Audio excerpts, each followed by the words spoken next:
programang ito ay rated SPG. Striktong patnubay at gabay ng magulang ang kailangan. Maaaring may masiselang tema, lengguwahe, karahasan, sexual, horror o droga na hindi angkop sa mga bata. Tumawag si Annalyn kay Dr. RJ Tanyag na kung saan ay sinabi niya dito na hindi nakuha ni Lynette ang cellphone, na kung saan niloko siya ni Bogs.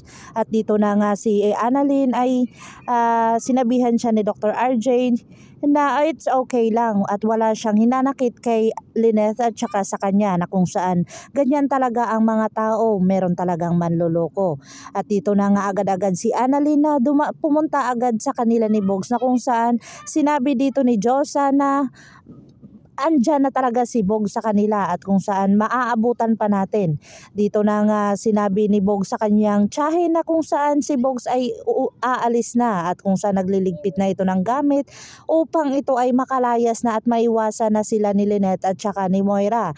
At dito na nga si Moira ay tuwang-tuwa sa mga ginagawa niya, na kung saan siya ang nakakuha ng cellphone ni Dr. RJ Tanyag at hindi si Lynette.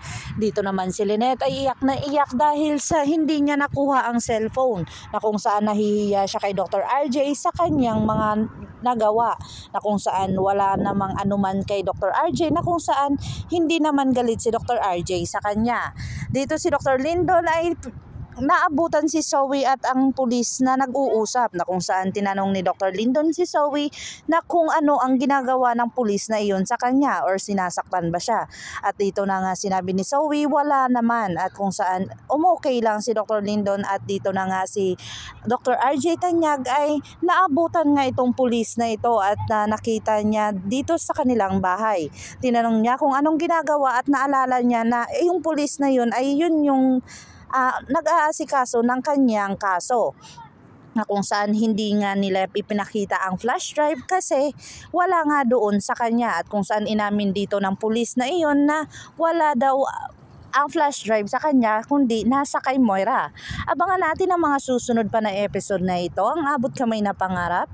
Kung bago lang po kayo sa aking channel, please like, share, and subscribe para ma-update po kayo sa mga susunod pa. Yun lamang po at maraming salamat.